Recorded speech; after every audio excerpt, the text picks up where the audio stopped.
दोस्तों, आप में से ज्यादा तर लोगों के दिमाग में कभी ना कभी तो ये सवाल जरूर आया होगा कि भाई अमेरिका और इजराइल के बीच रिश्ता क्या है। आखिर इन दोनों के बीच ऐसा क्या कनेक्शन है कि जिसकी वजह से इजराइल चाहे कहीं भी हो, किसी भी हालत में हो, अमेरिका हमेशा उसकी मदद के लिए सबसे पहले पहुंचता है। चाहे बाहरी ताकतों की तरफ से इजराइल के ऊपर अटैक हो, कोई अंदरूनी झगड़ा हो, या फिर यूएन के अंदर दुनिया के बाकी देशों की तरफ से इजराइल के खिलाफ लाया गया कोई प्रस्ताव हो, हमेशा अमेरिका ही वो इकलौती ऐसी ताकत होता है कि जो इजराइल और बाकी लोगों के बीच में दीवार बनकर खड़ा हो जाता है। कभी भी इजराइल के ऊपर कोई मुसीबत आती है तो ऐसा महसूस होता है कि मानो वो मुसीबत इजराइल के ऊपर नहीं बल्कि अमेरिका के ऊपर आई है। इसकी सबसे बड़ी मिसाल मौजूदा वक्त में चल रही इजराइल और फिलिस्तीन के बीच जंग भी है, क्योंकि आप लोगों ने भी ये महसूस किया होगा कि जब से ही ये जंग शुरू हुई है तब से ही लगातार खुद इजराइल की राजनीति में भी इतनी ज्यादा हलचल नहीं है कि जितनी ज्यादा हलचल अमेरिका की राजनीति में है। मई सन 1948 में जब फिलिस्तीन के इलाके पर इजराइल को कायम करने का ऐलान किया गया था, तो जहां एक तरफ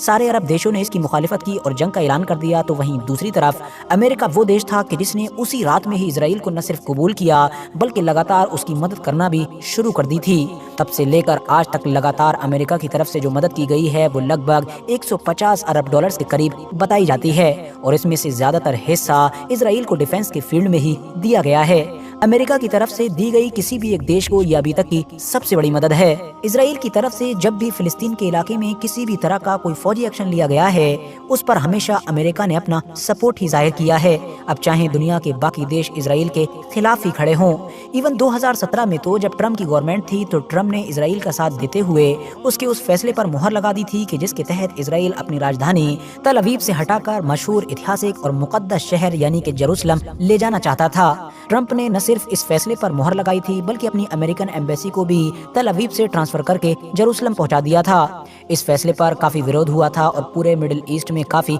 विवाद देखने को मिला था। दुनिया के बेशुमार देशों की तरफ से इस फैसले के खिलाफ यूएन में एक प्रस्ताव भी ले जाया गया था, मगर हमेशा की तरह अमेरिका ने इसको वीटो कर दिया था। और ये कोई पहली बार नहीं था, बल्कि अमेरिका तो 1972 से लगातार अब तक इजराइल के खिलाफ लाए गए इस तरह के लगभग 53 से 54 प्रस्ताव को यूएन में वीटो कर चुका है। मगर अब सवाल यही है कि आखिर अमेरिका इजराइल को इतना खुलकर सपोर्ट करता क्यों है? वरना आज के दौर में तो हम देखते हैं कि दुनिया की राजनीति में जितने भी देश आपस में दोस्त हैं वो यकीनी तौर पर अपने अपने फायदों की वजह से हैं, और अगर दुश्मन हैं तो भी अपने अपने नुकसान की वजह से हैं। अपने फायदे और नुकसान के बगैर कोई भी देश इस तरह का कोई भी फैसला नहीं लेता है। तो अब सवाल ये है कि आखिर अमेरिका को इजराइल से क्या फायदा है? आखिर क्या वजह है कि एक सुपर पावर होने के बावजूद भी अमेरिका को इजराइल की इतनी ज्यादा जरूरत है? तो चलिए अब अपने इन सारे सवालों के जवाब भी जानने की कोशिश करते हैं। दोस्तों, आप में से ज्यादातर लोगों को जानकर शायद हैरानी हो, मगर अगर आप लोग इतिहास पर नजर डालेंगे तो आपको पता चलेगा कि अमेरिका हमेशा से ही इजराइल के इतना ज्यादा करीब नहीं था और इतना खुला सपोर्टर नहीं था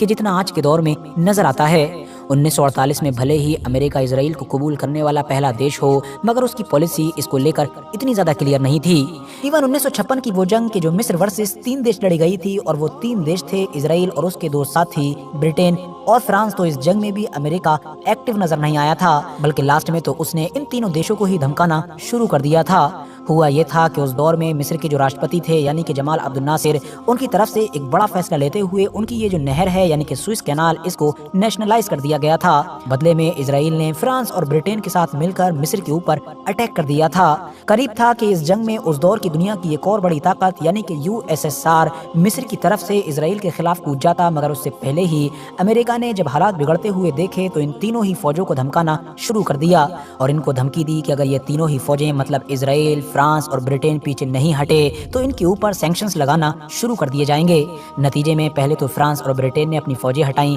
बाद में अमेरिका के ही दबाव में इजराइल को भी अपनी फौज वापस खींचनी पड़ी। इसके अलावा उस दौर में इजराइल की तरफ से खुफिया तौर पर अपने न्यूक्लियर प्रोग्राम पर भी काम शुरू किया गया था, और इस मामले में भी इजराइल को अमेरिका की मुखालिफत झेलनी पड़ी थी। अमेरिका की तरफ से लगातार इजराइल को टारगेट किया जाता था, इसीलिए उस दौर में इजराइल ने अपने न्यूक्लियर प्रोग्राम के लिए खुफिया तौर पर फ्रांस से मदद ली थी। मगर दोस्तों, इसका ये मतलब बिल्कुल भी नहीं है कि उस दौर में अमेरिका इजराइल की मदद करता ही नहीं था। करता तो था, मगर इतना खुलकर नहीं करता था, बल्कि वो तो मिडिल ईस्ट में बैलेंस बनाकर चलता था, क्योंकि ये भी एक अनडिनाइबल फैक्ट है कि अमेरिका को शुरू से ही पता था कि मिडिल ईस्ट के इलाके में अपनी पावर को मेंटेन रखने के लिए इजराइल बहुत जरूरी है। वही मिडिल ईस्ट का इलाका के जो नई दुनिया की सबसे बड़ी दौलत मतलब कि तेल से माला माल था। वैसे तो अमेरिका और ऑलरेडी काफ़ी पहले ही सऊदी अरबिया जैसे देशों से दोस्ती करके उनसे बहुत सारे डील्स वगैरह भी कर चुका था और उसका तेल वगैरह का सब कुछ ठीक ठाक चला करता था। मगर प्रॉब्लम यही थी कि अमेरिका सऊदी अरबिया या इस तरह के दूसरे बाकी मिडिल ईस्ट देशों पर पूरी तरीके से भरोसा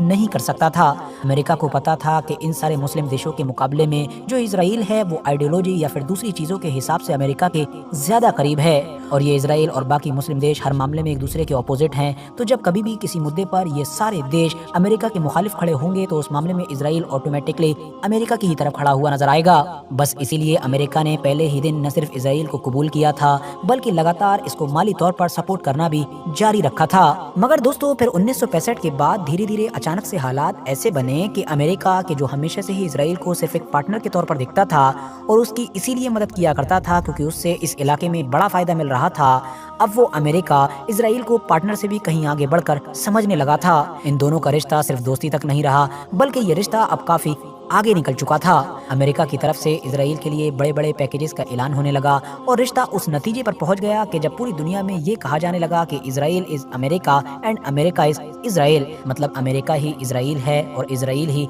अमेरिका है। दरअसल हुआ ये था कि 1967 की जंग में इजराइल ने जब अरब देशों पर बड़ी ही आसानी के साथ बढ़त हासिल की और बहुत सारे इलाकों पर कब्जा किया तो इजराइल मिडिल ईस्ट की एक बड़ी ताकत बनकर उभरा। उस दौर में ऑलरेडी अमेरिका और यूएसएसआर के बीच कोल्ड वॉर चल रहा था और मिडिल ईस्ट में मौजूद दो देश मतलब कि इजिप्ट और सीरिया यूएसएसआर के पाले में ही माने जाते थे। तो अब अमेरिका ने सोचा कि तेल से मालामाल इस इलाके में अपना कंट्रोल रखने के लिए और यूएसएसआर से इस इलाके में निपटने के लिए इजराइल से बेहतर और बड़ा पार्टनर कोई मिल ही नहीं सकता है। 1973 आते आते ऑलरेडी अमेरिका और इजराइल का रिश्ता ऐसा हो चुका था कि जैसा आज के दौर में नजर आता है। यही वजह थी कि जब उस दौर में सऊदी किंग शाह फैसल की तरफ से इजराइल और इसके सारे साथी देशों के खिलाफ तेलबंदी का ऐलान किया गया था तो उस तेलबंदी की वजह से अमेरिका और यूरोप में बहुत बुरे हालात हो गए थे। मगर उसके बावजूद भी ये सारे ही देश और स्पेशली अमेरिका इजराइल का साथ छोड़ने के लिए तैयार नहीं हुआ था। हालांकि दोस्तों इस बात से भी इनकार नहीं किया जा सकता है कि इजराइल और अमेरिका का ये जो रिश्ता है ये सिर्फ